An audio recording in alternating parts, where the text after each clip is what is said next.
बहुत ज़्यादा देर तक अगर कोई टॉयलेट में मोबाइल लेकर के बैठा रहता है, आजकल बहुत से लोगों की हैबिट्स है कि फ़ोन लेकर के बाथरूम में घंटों घंटों तक बैठे रहते हैं, क्या इससे बवासीर होने का खतरा बढ़ जाता बिल्कुल है? अगर आप लंबे टाइम तक मोबाइल हाथ में लिए, अखबार हाथ में लिए बैठे रहेंगे वहां पे, तो आपको पता ही नहीं चलेगा कि आपने कितना प्रेशर लगाया, और लंबे टाइम तक बैठने से आपके पाइल्स के जो है ग्रेड बढ़ सकते हैं। बवासीर हो गया तो लोग ईसबगोल खाना शुरू कर देते हैं, तो ये फायदा करता है? या किसी भी तरह का फाइबर बिल्कुल फायदा करेगा आपके कॉन्स्टिपेशन को रिलीव करने के लिए और पाइल्स को ठीक करने के लिए।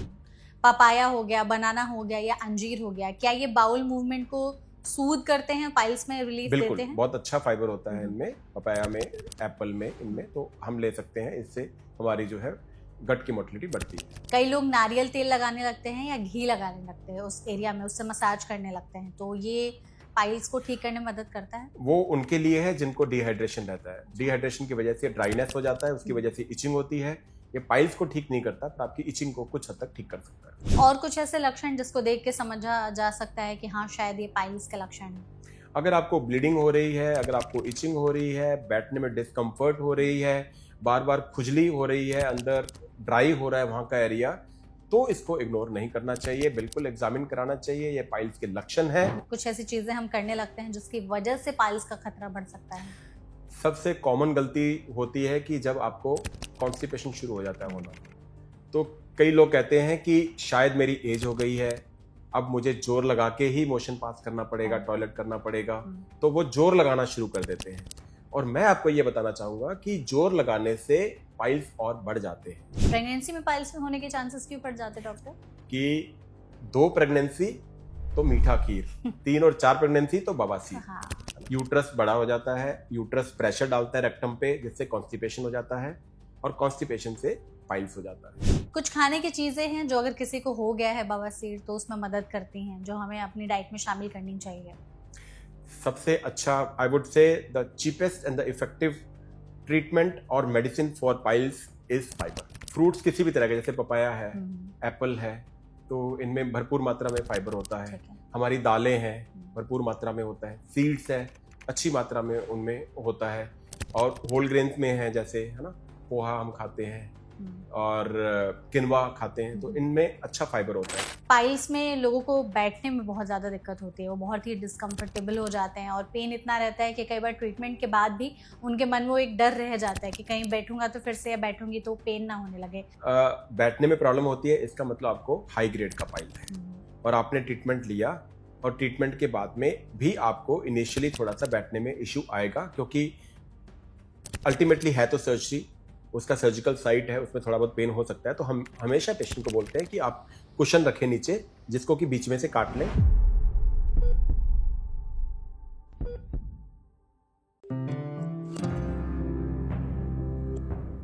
टॉयलेट जाना एक कॉमन नॉर्मल रूटीन है, लेकिन जब वॉशरूम जाते वक्त आपको बहुत ही ज्यादा पेन होने लगे, ब्लीडिंग होने लगे, या फिर स्टूल पास करते समय बहुत ज्यादा डिस्कम्फर्ट होने लगे, तो कई बार लोग इसे कॉन्स्टिपेशन समझ करके लंबे समय तक इग्नोर करते चलते हैं। हालांकि कई बार ये पाइल्स यानी कि बवासीर के अर्ली सिम्टम्स भी हो सकते हैं, जिससे इग्नोर करना बहुत ही खतरनाक साबित हो सकता है। आजकल की जैसी हमारी लाइफस्टाइल बन चुकी है, ऐसे में पाइल्स के केसेस बहुत ही ज्यादा बढ़ रहे हैं। तो आखिर ये बीमारी है क्या, क्यों हो जाती है, इसको बचाने के लिए हम क्या कर सकते हैं, कौन से ऐसे लोग हैं जो पाइल्स होने के रिस्क पर हैं, इसमें कौन सी फूड जो हैबिट्स है वो हमें करेक्ट करनी होती है सो दैट इसकी प्रॉब्लम ना हो, और ऐसी कौन सी हम गलतियां कर रहे होते हैं जिसकी वजह से हर दिन हम पाइल्स होने के रिस्क पर बढ़ते हैं। तो ऐसे में अगर आप भी इसके बारे में जानकारी जानना चाहते हैं तो एकदम सही जगह पर आए हैं। आज के इस पॉडकास्ट में हम इसी सेशन पर बहुत ही ज्यादा अच्छे से इस टॉपिक पर डिस्कस करने की कोशिश करेंगे, जिसके लिए हमारे साथ इस सेशन में जुड़े हुए हैं डॉक्टर सुखविंदर सिंह सग्गू, जो कि डायरेक्टर हैं जीआई रोबोटिक और bariatric surgery, CK Birla hospitals में। तो डॉक्टर, सेशन में सबसे पहले तो आपका बहुत बहुत स्वागत है। Thank you so much. Thank you so much doctor, हमारे साथ जुड़ने के लिए। हम चाहेंगे पहले कि आप हमारी थोड़ी सी ऑडियंस को एक आसान भाषा में एक्सप्लेन कर दे कि आखिर पाइल्स की प्रॉब्लम है क्या, कैसे शरीर में बवासीर बनने की शुरुआत हो जाती है। आई थिंक ये बहुत ही इम्पोर्टेंट टॉपिक है, और हमारे इस टॉक के बाद में अवेयरनेस बढ़ेगा, जिससे लोगों का फायदा होगा। तो बेसिकली पाइल्स क्या होता है, इसके लिए मैं आपको पहले बताऊंगा कि हमारी एनाटॉमी नॉर्मल क्या होती है वेन्स की। नॉर्मल एनाटॉमी और फिजियोलॉजी हमारी ये होती है हमारी बॉडी में कि वेन्स होती हैं जो कि नॉर्मल नीचे से ब्लड को ऊपर की तरफ लेके जाती हैं, तो हमारे एनल कैनाल जो होती है उसमें भी सेम इसी तरह की 3 वेन्स होती हैं जो नीचे से ब्लड को ऊपर की तरफ लेके जाती हैं। अब ऊपर ब्लड जाने में कोई भी रुकावट आई तो वो नीचे फूलना शुरू हो जाती है। So basically piles is nothing but it is a cushion like structure which is because of swelling of the veins. जो आपकी वेन्स है नॉर्मल वो स्वेल कर जाती हैं। अब वो किसी से भी स्वेल कर सकती हैं। आपने जैसे बोला कि शुरू में कॉन्स्टिपेशन हुआ, इग्नोर कर दिया, बाद में पाइल्स हो गया। क्यों? क्योंकि इससे अंदर प्रेशर बनता है, बिल्कुल, इससे फ्रिक्शन होता है। कोई भी प्रेशर बनेगा, जो ब्लड है वो ग्रेविटी की वजह से नीचे की तरफ जाएगा। अगर ऊपर प्रेशर होगा तो ब्लड नीचे इकट्ठा होगा, गुच्छे बनेंगे आपके एनस के अराउंड और वही पाइल्स होते हैं। हमारे पास ना एक छोटा सा रैपिड फायर का सेशन है। हम चाहते हैं कि प्लीज आप जरा Sure. इसका क्विक आंसर दे दीजिएगा। सबसे पहले लोगों को लगता है कि कुछ ऐसी चीजें हैं पाइल्स से रिलेटेड, तो आप उसको प्लीज बताइएगा कि ये सही है या नहीं है। बहुत ज्यादा देर तक अगर कोई टॉयलेट में मोबाइल लेकर के बैठा रहता है, आजकल बहुत से लोगों की हैबिट्स है कि फोन लेकर के बाथरूम में घंटों घंटों तक बैठे रहते हैं, क्या इससे बवासीर होने का खतरा बढ़ जाता बिल्कुल है? बनता है। ठीक है। अगर कॉन्स्टिपेशन किसी को बार बार हो रहा है और इसका वो सही से इलाज नहीं करा रहे हैं, तो चांसेस है कि वो आगे चल के पाइल्स में कन्वर्ट हो सकता है। बिल्कुल बनेगा। जो लोग स्पाइसी फूड ज्यादा खाते हैं और स्पाइसी फूड खाने की वजह से उनके डाइजेशन में प्रॉब्लम होने लगती है, तो उनमें भी है ऐसा कि आगे चल करके हाँ पाइल्स हो सकता बिल्कुल है? बिल्कुल ये लीड करेगा पाइल्स के Okay. लिए। पाइल्स पे ना डॉक्टर बहुत सारे लोग खुद से ही कुछ घरेलू नुस्खे अपनाने लगते हैं। बहुत कॉमन है ये चीज, बहुत कॉमनली इस चीज को फॉलो किया जाता है कि बवासीर हो गया तो लोग ईसबगोल खाना शुरू कर देते हैं। तो ये फायदा करता है? या किसी भी तरह का फाइबर बिल्कुल फायदा करेगा आपके कॉन्स्टिपेशन को रिलीव करने के लिए और पाइल्स को ठीक करने के लिए। ऐसे ही अगर बवासीर हो गया है तो किसी ने अपनी डाइट को फाइबर रिच डाइट में कन्वर्ट कर दिया कि वो फाइबर ज्यादा ले रहे हैं, तो पाइल्स हील हो सकता है? बिल्कुल, पाइल्स वो डिपेंड करता है कि कौन सी स्टेज है, इसके बारे में हम बाद में बात करते हैं। लेकिन एक फाइबर रिच डाइट लेना एक अच्छी बात है। ओके। और जैसे अगर किसी को पाइल्स है तो कैसे दूध और डेयरी प्रोडक्ट्स जो हैं वो अवॉइड करने चाहिए? ऐसा नहीं है, अगर आपको कोलाइटिस रहता है तो दूध और डेयरी प्रोडक्ट बंद करने चाहिए। हर तरह के पाइल्स में दूध डेयरी प्रोडक्ट बंद करने की जरूरत नहीं होती। पपाया हो गया, बनाना हो गया या अंजीर हो गया, क्या ये बाउल मूवमेंट को सूद करते हैं, पाइल्स में रिलीफ देते बिल्कुल, हैं? बहुत अच्छा फाइबर होता है इनमें, पपाया में, एप्पल में, इनमें तो हम ले सकते हैं। इससे हमारी जो है गट की मोटिलिटी बढ़ती है। और जो ग्रीन वेजिटेबल्स है, क्या उनको खाने से भी पाइल्स का रिस्क जो है या फिर पाइल्स में अगर हीलिंग सही होती है? ग्रीन वेजिटेबल्स एक आपकी अच्छी हेल्दी डाइटिंग की और हेल्दी गट होने के साइन होते हैं, बिल्कुल लेना चाहिए। कई लोग नारियल तेल लगाने लगते हैं या घी लगाने लगते हैं उस एरिया में, उससे मसाज करने लगते हैं, तो ये पाइल्स को ठीक करने में मदद करता है? वो उनके लिए है जिनको डिहाइड्रेशन रहता है। डिहाइड्रेशन की वजह से ड्राइनेस हो जाता है, उसकी वजह से इचिंग होती है।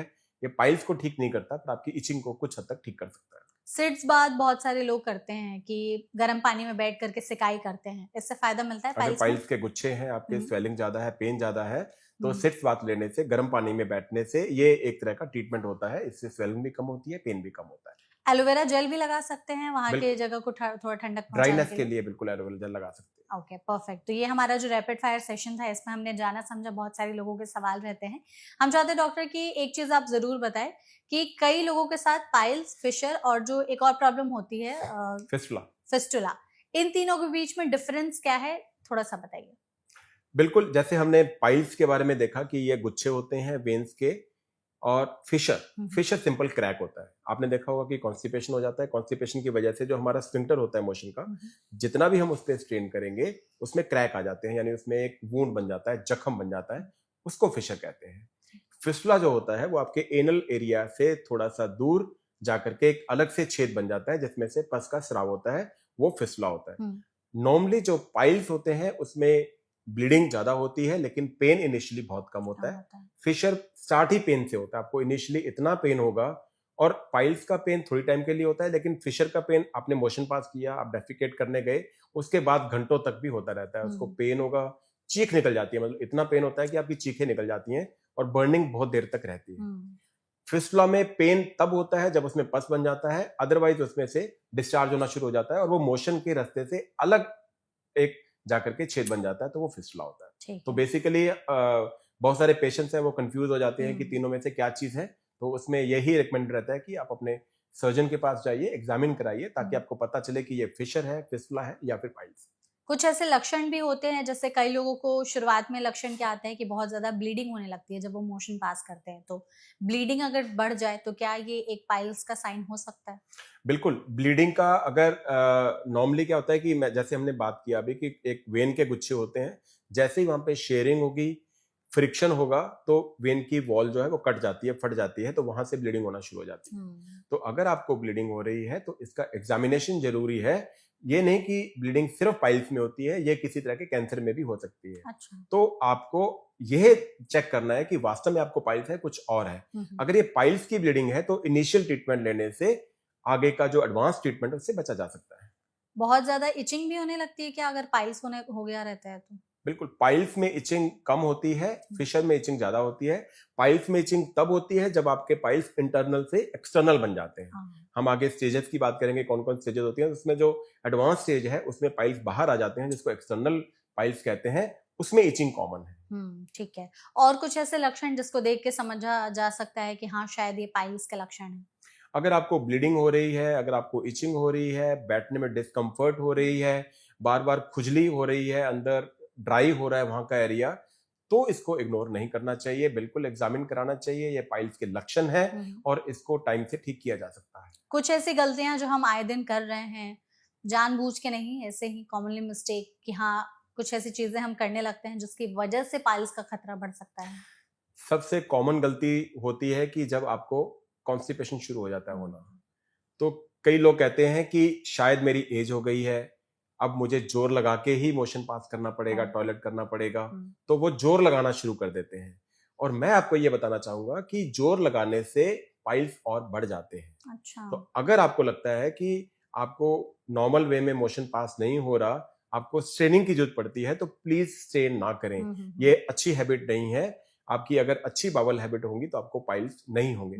दूसरा, हम जैसे बात करें कि वॉशरूम में मोबाइल लेके बैठते हैं, वॉशरूम में हम न्यूज़पेपर लेके बैठते हैं, तो बेसिकली हम मोशन पास करते हैं, अपना वेस्ट जो है हम एक्सक्रीट करते हैं, बिल्कुल ठीक है, लेकिन मोशन पास करना is a not a waste activity. ये आपकी उतनी ही इंपॉर्टेंट एक्टिविटी है जितना कि खाना खाना, जितना कि आपने बैठ के ऑफिस में काम करना। तो इस एक्टिविटी को भी आपको इंपॉर्टेंस देनी पड़ेगी। ये वेस्ट एक्टिविटी नहीं है। और जैसे हम कहते हैं कि मैं माइंडफुल ईटिंग करनी है, ऐसे ही आपको माइंडफुल डिफिकेट करना है। तो मोशन पास करने के लिए आपको माइंडफुली करना पड़ेगा। आपके ब्रेन को पता होना चाहिए कि आप कितना प्रेशर लगा रहे हैं, कितना प्रेशर नहीं लगा रहे।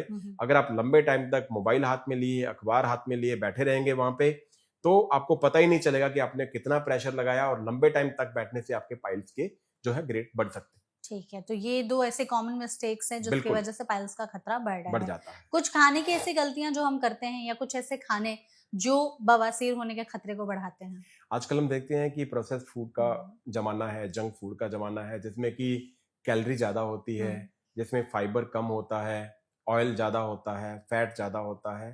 तो ऐसे फूड आपकी जो फूड पाइप है उसकी मोटिलिटी को कम कर देते हैं। जब आपकी फूड की मोटिलिटी कम हो जाती है तो ये कॉन्स्टिपेट, जैसे हम कहते हैं ना, मैदा आपको कॉन्स्टिपेट करेगा। आप रोज नूडल्स खाओ, रोज पिज्जा खाओ, आप ये सब चीजें खाते रहते हो, तो इससे आपकी गट की मोटिलिटी कम होती है। गट की मोटिलिटी कम होने से, कॉन्स्टिपेशन से आपको पाइल्स होने के चांसेस रहते हैं। दूसरा, आपकी स्मोकिंग। नॉर्मली मिथ माना जाता है कि स्मोक करता हूं तो मेरे को मोशन होता है, नहीं तो नहीं होता। सिगरेट लेके बैठते हैं मोशन, नहीं, ये भी बिल्कुल गलत है। वो आपने एक अपना मिथ बना लिया, अपना माइंड सेटअप आपका वो हो गया। जितना भी कोई भी ड्रग अब्यूज करोगे आप, चाहे वो टैबैको है, चाहे अलग तरह की ड्रग्स है, चाहे वो अल्कोहल है, ये आपके स्फिंक्टर्स को खुलने नहीं देंगे। आपके स्फिंक्टर अगर नहीं खुलेंगे तो आप नॉर्मली मोशन पास नहीं कर सकते, कॉन्स्टिपेशन होगा, पाइल्स होगा, और जाने कितनी तरह की प्रॉब्लम्स आ सकती हैं। एक और चीज, जैसे आपने कहा ना कि पाइल्स में खाने का जो अभी है वो काफी ज्यादा बढ़ गया है। मैदे की बात की आपने, मैदे को लेकर डॉक्टर कहा जाता है कि पेट में चिपक जाता है। ऐसे कुछ होता है कि पेट में चिपक जाता है, कॉन्स्टिपेशन बढ़ा देता है? बिल्कुल, वही बात है ना कि मैदा जो अंदर जाकर के चिपकता तो है ही, क्योंकि वो डाइजेस्ट नहीं होता है ना, और उससे आपकी जो गट की मोटिलिटी कम हो जाती है। और इसके साथ में पानी, डिहाइड्रेशन, है ना, इनफ पानी हम नहीं लेते, वाटर इनटेक हमारा इनफ नहीं होता, तो भी आपका मोशन पास नहीं होता, तो भी वो आपको कॉन्स्टिपेट करता है। तो डिहाइड्रेशन इज वेरी कॉमन आज के जमाने में, जहां पे हम डाइटिंग करते हैं। आपने देखा होगा कि इवन सेलिब्रिटीज में लड़कियां जो डाइट करती हैं, मेरे पास इतने पेशेंट आते हैं यंग फीमेल्स के, फिशर के साथ में, because of dehydration, because of dieting. This is very common reason for constipation. बिल्कुल। तो अगर लंबे समय तक डिहाइड्रेटेड कोई रहता है तो जैसे कुछ कॉमन प्रॉब्लम्स होती है कि लो ब्लड प्रेशर हो जाता है या और भी तरह तरह के प्रॉब्लम्स होने लगते हैं, डिहाइड्रेशन की वजह से पाइल्स कैसे हो जाता है और अगर हम उसको करेक्ट करना चाहते हैं तो कितनी मात्रा में पानी पिए? सिंपल सी चीज है, अगर आपको मोशन पास करना है, हाँ। मोशन स्मूथ मोशन कैसे आएगा अगर उसमें पानी होगा? हम्म, अगर आपका मोशन अंदर ही सूख जाएगा तो वो बाहर निकलेगा ही नहीं, तो वो ब्लॉक करता जाएगा आपकी फूड पाइप को। तो हमें मोशन पास करने के लिए भी डिहाइड्रेशन को करेक्ट करने की जरूरत होती है, जिससे इसकी वजह से अगर पानी जितना पियो, हम कहते हैं ना कि सुबह 2 गिलास उठ के पानी पियोगे तो मोशन आराम से पास होता है। उसका कारण यही होता है कि आपके जो फीसेस अंदर सूख जाते हैं, ड्राई हो जाते हैं, ये उनको भी हाइड्रेट करता है पानी, और उसकी वजह से आपका मोशन स्मूथली पास होता है। ठीक है। कुछ ऐसे स्पेसिफिक लोग हैं जो कि रिस्क पर होते हैं कि हाँ इनमें चांसेस ज्यादा है बवासीर होने के? जो लोग सेडेंटरी लाइफस्टाइल है, जैसे आजकल ऑफिस वर्क है, डेस्क जॉब है, बैठे रहने का काम है, बैठने का काम नंबर 1, खाने का काम नंबर 2। हाँ। खाना भी क्या, जंक फूड, पिज्जा ऑर्डर किया आपने, कभी नूडल्स खाए, कभी कुछ खाया, कोल्ड ड्रिंक पी, है ना, और वो टाइमलेस। आप टाइम पे आप खाना नहीं खा रहे हो, आपकी अगर टाइमिंग खाने की बढ़िया नहीं है तो आपके मोशन पास करने की टाइमिंग भी बढ़िया नहीं होगी। तो जितनी भी सेडेंटरी लाइफस्टाइल्स हैं, जितने भी यंग पेशेंट्स हैं, और हाँ एक और, जो लोग जिम में जाते हैं वो वे प्रोटीन लेते हैं। वे प्रोटीन भी आपको अधिक मात्रा में अगर लेते हो, वो भी आपकी फूड की, आपकी गट की मोटिलिटी को कम करता है। तो ये सारे, इसीलिए आजकल जो है कॉन्स्टिपेशन के प्रेवलेंस जो है वो यंग पेशेंट्स में बढ़ गई है। पहले तो ये था कि आपकी एज हो गई है, मसल वीक हो गई है, कॉन्स्टिपेशन हो गया, चलो सोच सकते हैं, लेकिन यंग पेशेंट में इन सब चीजों की वजह से कॉन्स्टिपेशन बढ़ता जा रहा है और उसकी वजह से जो है पाइल्स की चांसेस बढ़ जाते हैं। आपने जैसे वे प्रोटीन की बात की कि प्रोटीन सप्लीमेंट्स लेते हैं लोग, आजकल प्रोटीन की बहुत चर्चा होती है, बहुत ही ज्यादा। मतलब जितनी बड़ी बड़ी कंपनियां हैं वो कोशिश कर रहे हैं कि उनके हर प्रोडक्ट में वो प्रोटीन डाल करके उसको वैसे मार्केट करके बेचे, दूध हो, दही हो, इवन पिज्जा, बर्गर, नूडल, सब चीज में बोला जाता है high protein high protein high protein. अगर इतनी ज्यादा प्रोटीन की मात्रा ले रहे हैं तो क्या सच में इससे प्रॉब्लम हो सकती है? और अगर हमें प्रोटीन की मात्रा सही तरीके से लेनी है कि इतने मात्रा में खाते हैं तो हमें कॉन्स्टिपेशन नहीं होगा, इससे ज्यादा गए तो कॉन्स्टिपेशन जो कि पाइल्स में तब्दील हो सकता है? दो चीजें हैं, एक तो हम कहते हैं कि हमारे बुजुर्ग भी कहते थे कि किसी भी चीज की अति हानिकारक होती है, excess is always a dangerous thing, है ना। ज्यादा मात्रा में जो भी लोगे वो आपका डेंजरस है। और दूसरा, प्रोटीन लेने का फायदा तब है जब आप वर्कआउट करते हो, मसल बिल्ड करते हो, क्योंकि मसल मास एक ऐसी चीज है जो प्रोटीन की खपत करता है। तो अगर आप एक्सरसाइज भी प्रॉपर नहीं कर रहे और ज्यादा मात्रा में प्रोटीन ले रहे हैं तो वो जाकर के आपकी गट मोटिलिटी को कम करेगा ही करेगा।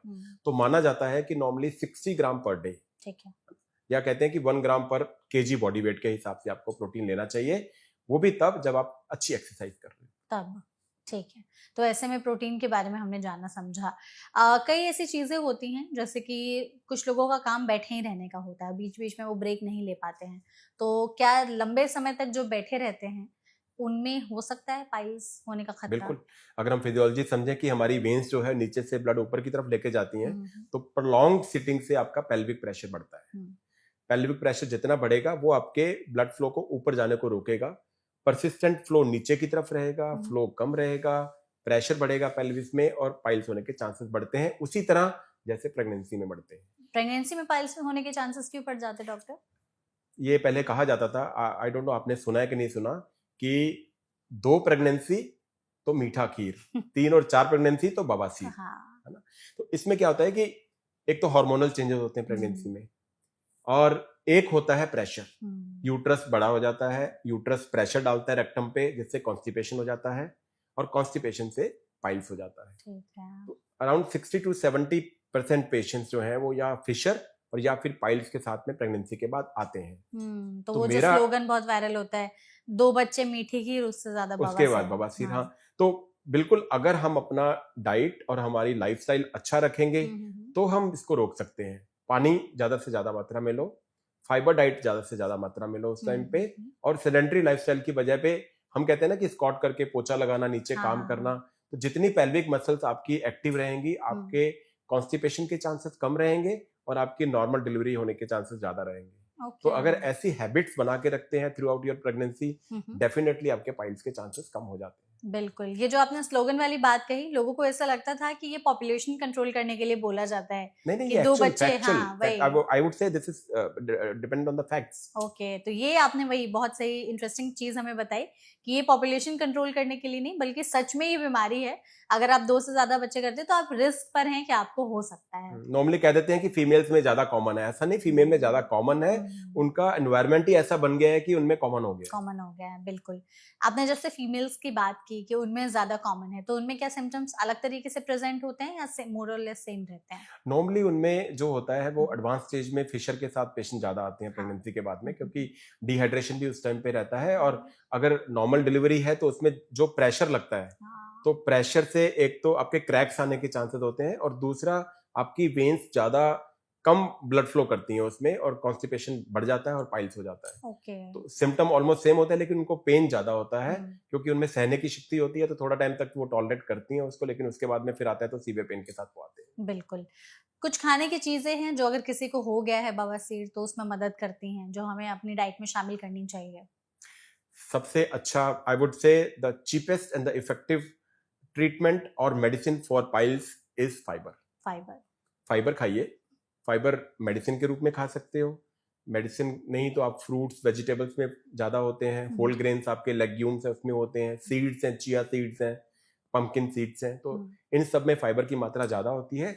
जितना फाइबर आप ज्यादा खाएंगे आपकी गट उतनी ही हेल्दी होगी, और ये कहते हैं ना कि आपकी गट हेल्दी है, आपकी हेल्थ अच्छी है, हेल्दी लाइफस्टाइल आपका है, then your bowel habit would also be very good, तो आपको कॉन्स्टिपेशन के चांसेस नहीं होंगे। कुछ ऐसे 4-5 खाने की चीज़ों के आप नाम लेना चाहेंगे फाइबर में ही कि ये सबसे इफेक्टिव होते हैं, बवासीर हुआ है तो ज़रूर खाएँ? फ्रूट्स किसी भी तरह के, जैसे पपाया है, हुँ, एप्पल है, तो इनमें भरपूर मात्रा में फाइबर होता है। ठीक है। हमारी दालें हैं, हुँ, भरपूर मात्रा में होता है। सीड्स है, अच्छी मात्रा में उनमें होता है, और होल ग्रेन्स में है, जैसे है ना, पोहा हम खाते हैं, हुँ, और किनवा खाते हैं, तो हुँ, इनमें अच्छा फाइबर होता है। तो इन सब चीजों के साथ अच्छा पानी, 2.5 से 3 लीटर आप अगर पानी की मात्रा लेते हैं हुँ। तो कॉन्स्टिपेशन के चांसेस कम होते हैं। ठीक है, तो ये सारी चीज़ें हीलिंग में मदद करती हैं। कच्ची वेजिटेबल्स जितनी मर्जी खाइए, रॉ बिल्कुल वेजिटेबल्स। रॉ वेजिटेबल्स आपको खानी है सैलड्स के रूप में, हुँ, खाने से पहले 1-2 प्लेट भर के पहले वो आप वो खाइए, उससे आपको कभी भी कॉन्स्टिपेशन नहीं हो सकता। परफेक्ट है। अगर डॉक्टर जैसे पाइल्स का ये तो एक घरेलू नुस्खा जैसा हो गया कि चलो आपको हीलिंग में मदद मिलेगी थोड़ी बहुत।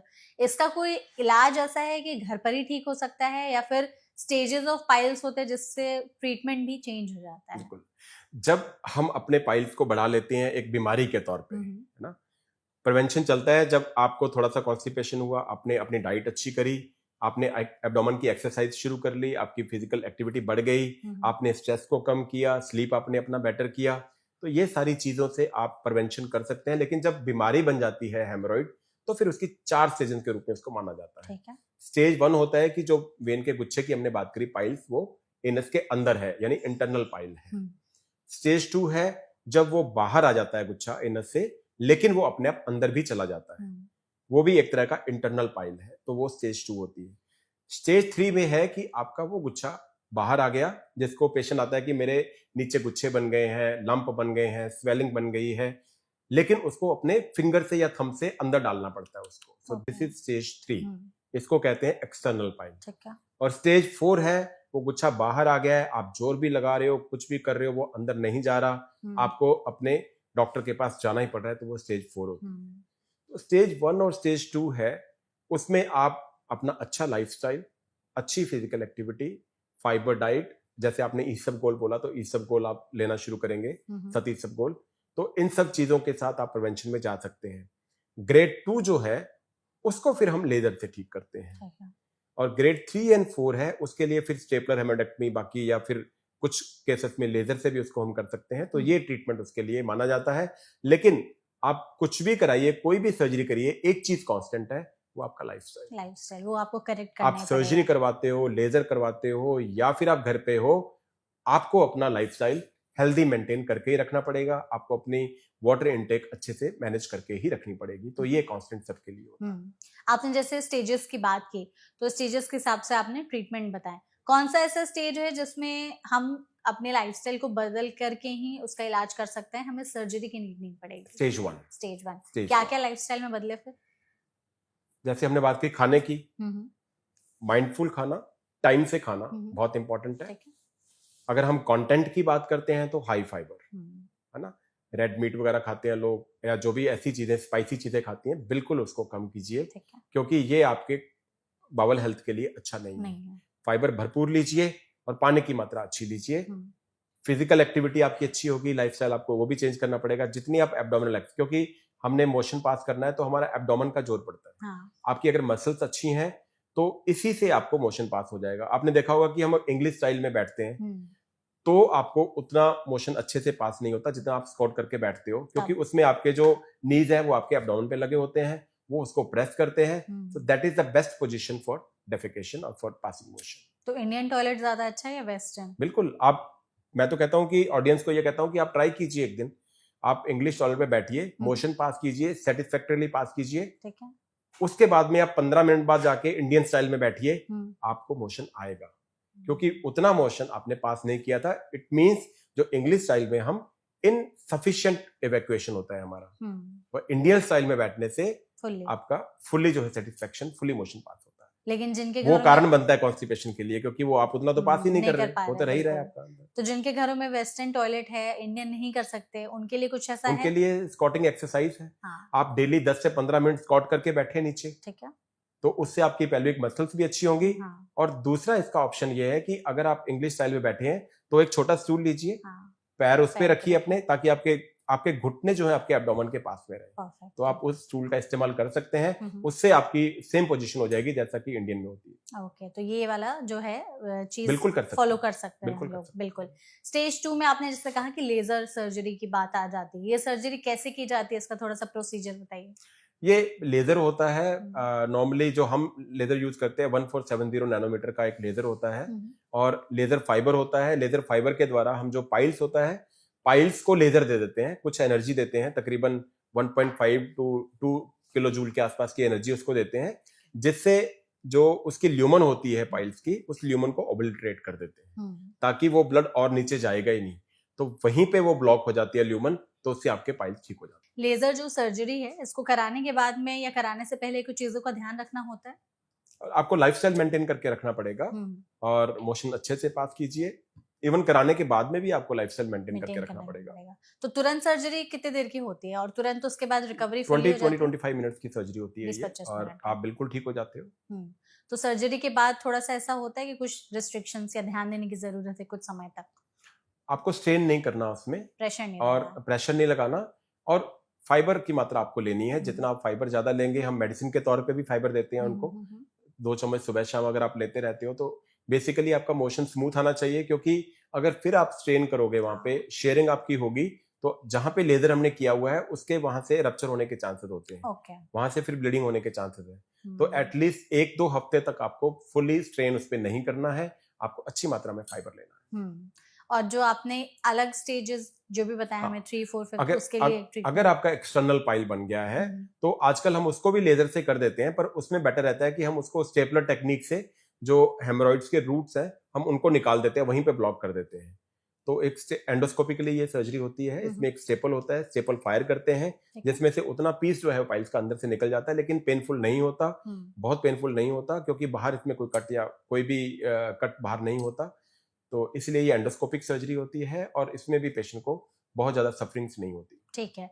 पाइल्स एक ऐसी प्रॉब्लम है डॉक्टर जिसके बारे में लोग बातचीत करने से थोड़ा सा हिचकते हैं, उन्हें लगता है कि बहुत ही प्राइवेट चीज है, वो नहीं बताना चाहते हैं, और उसमें भी जब सर्जरी की बात आ जाती है तो वो उनके लिए और थोड़ा सा अनकंफर्टेबल हो जाता है कि अब सर्जरी करानी पड़ेगी, तो वो थोड़ा सा एक डिस्कम्फर्ट वाले सिचुएशन हो जाते हैं, स्पेशली लेडीज के लिए ऐसा होता है। मेरे आसपास में कुछ लोगों को ऐसा हुआ था, तो उनको लगता है कि नहीं, सर्जरी अवॉइड ही करेंगे। कितना रिस्की हो सकता है लंबे समय तक सर्जरी अवॉइड करना, अगर पाइल्स स्टेज 1 से निकल करके नेक्स्ट स्टेजेस में पहुंच गया तो?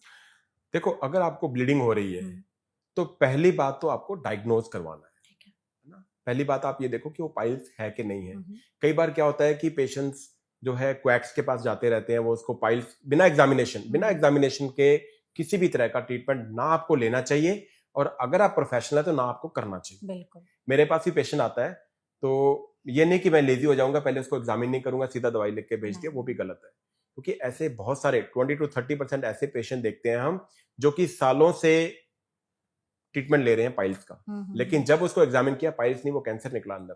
कैंसर? इवन कुछ पेशेंट मेरे यूएस से ऐसे आए हुए हैं जिन्होंने, जो वहां पे भी क्वैक्स हर जगह पे होते हैं, तो वहां पे भी उनसे दवाई ले रहे हैं, वो हेमोरॉइड के ट्रीट कर रहे हैं, लेकिन कभी उसको एग्जामिन किया ही नहीं। तो जब यहाँ पे एग्जामिन किया तो उनको रेक्टल कैंसर था। Oh my God. और लेकिन वो इतना बढ़ चुका था, उसके बाद में उसकी क्योर भी पॉसिबल नहीं थी। तो इसलिए पहली बात तो आपको किसी भी सिम्टम को अवॉइड नहीं करना, इग्नोर नहीं करना। अगर आपको ये प्रॉब्लम है तो आप झट से जाइए, आप जाके अपने डॉक्टर से चेकअप करवाइए। शर्म की कोई बात नहीं है। शर्म की बात तब होगी जब आप उस चीज को बढ़ा लोगे बाद में, और फिर उसका ट्रीटमेंट होगा ही नहीं। ठीक है। तो आप इनिशियल फेज में जाइए, पहले डायग्नोज कराइए। अगर पाइल्स है तो उसका प्रिवेंशन से ट्रीटमेंट पॉसिबल है, उसका लाइफस्टाइल चेंज करने से ट्रीटमेंट पॉसिबल है। अगर कुछ और चीज है तो फिर उसका ट्रीटमेंट भी इनिशियल स्टेज में क्यूरेटिव होता है, बेटर होता है एज कम्पेयर टू कि हम उसको एडवांस स्टेज तक लेके। आपने जैसे डॉक्टर अपने पेशेंट्स का एग्जांपल दिया कि वो इतने दिनों से पाइल्स की ट्रीटमेंट ले रहे थे, बाद में पता चला कि कैंसर है। पाइल्स कैंसर में कब तब्दील हो जाता है, और फिर उसके रेड फ्लैग्स या वार्निंग साइंस हम कैसे पहचानें? ये दोनों बिल्कुल अलग चीजें हैं। पाइल्स से कभी भी कैंसर नहीं होता, मिस डायग्नोस हो सकता है। कईयों को पाइल्स की ट्रीटमेंट लिया लेकिन वो डायग्नोसिस प्रॉपर नहीं हुआ कि वो कैंसर बन गया। कैंसर बनने के और कई रीजन होते हैं। अगर आपको क्रॉनिक इरिटेशन है, क्रॉनिक कॉन्स्टिपेशन रहता है, तो वो डायरेक्टली वो कैंसर बन जाता है। वो ये नहीं कि पहले पाइल्स होगा फिर कैंसर होगा। ओके। पाइल्स में लोगों को बैठने में बहुत ज्यादा दिक्कत होती है, वो बहुत ही डिस्कम्फर्टेबल हो जाते हैं, और पेन इतना रहता है कि कई बार ट्रीटमेंट के बाद भी उनके मन में वो एक डर रह जाता है कि कहीं बैठूंगा तो फिर से, या बैठूंगी तो पेन ना होने लगे।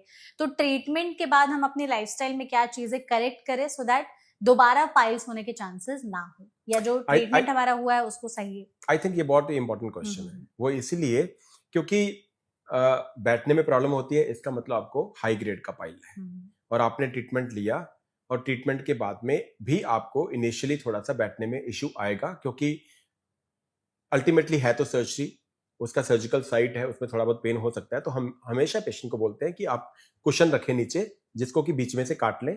वैसे डोनेट्स आते हैं आजकल, डोनेट के गद्दे भी आते हैं, लेकिन वो थोड़े हार्ड होते हैं। तो अगर फॉर्म को बीच में काट में रखा जाए तो आप बिल्कुल सीधे बैठे, क्योंकि अगर थोड़ा सा भी ऐसे बैठेंगे या थोड़ा सा भी अपनी पोजीशन को चेंज करेंगे तो आपकी बैक मसल्स पेन करना शुरू कर देती हैं, और वो पेन फिर जाता नहीं है कभी भी। तो अपनी पोस्चर को बिल्कुल बैलेंस रखिए, अच्छे से फॉर्म लगा के बैठिए, जिससे आप सीधा बैठ सकते हैं।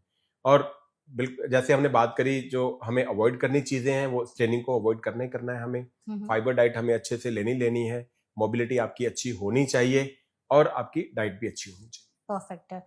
हमने जितने अभी चीजें डिस्कस किए हैं वो आई एम श्योर हमारी ऑडियंस के लिए बहुत हेल्पफुल होगी। हम चाहते हैं डॉक्टर कि आप as a final go to home message जरूर बताएं हमारी ऑडियंस को कि कौन से ऐसे वार्निंग साइंस देखें जो बताते हैं कि हो सकता है ये पाइल्स हो, पाइल्स बन रही है बॉडी में, और क्या उसको करेक्ट करने के लिए करें अपने लाइफस्टाइल में बदलाव। वार्निंग साइन की अगर बात करते हैं, आपको ब्लीडिंग है, आपको डिस्कम्फर्ट है, आपको इचिंग है, आपको पेन है, तो ये सारे वार्निंग साइन है। और हेमोरॉइड्स या पाइल्स एक सेल्फ डायग्नोज्ड कंडीशन है, ये आपको बताती है आने से पहले। आपको खुद 70-80% आपको पता चल जाता है कि मेरे को पाइल्स हो गया है। तो फिर हम क्यों उस चीजों को इग्नोर करें? तो हम उन वार्निंग साइन को हमें इग्नोर नहीं करना है। 5 अच्छी सी हैबिट मैं आपको बताता हूँ। नंबर 1, आपकी डाइट में फाइबर अच्छे से होना चाहिए, आपकी डाइट अच्छी होनी चाहिए। नंबर 2, आपका हाइड्रेशन प्रॉपर होना चाहिए। Number 3, regular exercise, physical activity important है। कोई भी स्ट्रेस है आपको, वो स्ट्रेस आपके दिमाग को भी खराब करती है, वो आपके एनस को भी खराब करती है। तो उस स्ट्रेस की वजह से आप डिफिकेट भी नहीं कर पाते। तो स्ट्रेस को अच्छे से मैनेज करना है। क्वालिटी आपके पास स्लीप होना चाहिए। तो अगर आप इन सब चीजों को सॉल्व कर लेते हैं, एक अच्छा लाइफस्टाइल बना लेते हैं, तो आपको कॉन्स्टिपेशन कभी भी नहीं होगा। अगर कॉन्स्टिपेशन नहीं होगा तो कॉन्स्टिपेशन की वजह से पाइल्स होने के चांसेस बहुत कम हो जाते हैं। और डायग्नोसिस कैसे किया जाता है पाइल्स का, कि अगर किसी को लग रहा है कि हाँ हमें लक्षण समझ में आ रहे हैं, किस डॉक्टर के पास जाए और वो कैसे टेस्ट करते हैं? देखिए, आप अपने सर्जन से मिलिए जाके। सर्जन एक्सपर्ट होता है पाइल्स के लिए, उसको क्या ट्रीटमेंट देना है, उसको कंजर्वेटिव ट्रीटमेंट देना है, या उसको सर्जिकल ट्रीटमेंट लेजर से देना है, या फिर उसको स्टेपलर सर्जरी से देना है। तो आप बिल्कुल अपने सर्जन के पास जाइए। और अगर आप वहां जाते हैं और आपके सर्जन या आपके जिसके पास भी जाते हैं वो आपको बिना एग्जामिन किए अगर वो ट्रीटमेंट लिख रहे हैं, तो आप उनसे बता सकते हैं कि सर मेरे को एग्जामिन कीजिए पहले। एग्जामिनेशन, क्लिनिकल एग्जामिनेशन, जिसको हम डिजिटल रेक्टल एग्जामिनेशन कहते हैं, 70 to 80% पेशेंट्स में वो डायग्नोसिस बना देती है आपकी। ठीक है। कुछ ये पेशेंट्स जरूरी होते हैं फिर हम उनमें प्रोक्टोस्कोपी कैमरा डाल के देखते हैं, प्रोक्टोस्कोपी करते हैं या सिग्मोइडोस्कोपी कोलोनोस्कोपी करते हैं, तो कैमरा डाल के ताकि ऊपर कहीं आपकी बड़ी आंत में कोई ब्लीडिंग तो नहीं है, उसको चेक करने के लिए ये सब चीजें भी कर सकते हैं। ठीक है, तो ऐसे डायग्नोसिस होता है और इस तरीके से हमें लक्षण को भी इग्नोर नहीं करना चाहिए। बिल्कुल। और जैसा कि आपने हमें बहुत ही आसान भाषा में बताया कि सिर्फ 5 सिंपल हैबिट्स है, अगर उससे फॉलो करेंगे तो बिल्कुल। बहुत हद तक हम पाइल्स के खतरे को खुद को भी अपने फैमिली फ्रेंड्स को भी बचा करके रख सकते हैं। Perfect, thank you so much doctor हमारे साथ इस सेशन में Most जुड़ने के welcome. लिए। I hope you enjoyed this session. Yeah, I think if this message will go to my audience and this would be beneficial for my audience, definitely I'm happy. बिल्कुल, And thank you so much for inviting me here. Thank you so much and thank you so much audience इस video को यहाँ तक देखने के लिए। I am sure इस session के जरिए आपके मन में जितने भी सवाल होंगे उन सभी सवालों के जवाब आपको मिल गए होंगे। अगर नहीं तो आप जो भी सवाल है आपके मन में पाइल्स से रिलेटेड वो आप हमसे कमेंट सेक्शन के जरिए पूछ सकते हैं। हम पूरी कोशिश करेंगे डॉक्टर के जरिए उन सभी सवालों के जवाब देने के। ऐसे और भी हेल्पफुल सेशंस के लिए फॉलो करते रहिए एनबीटी लाइव। Thank you.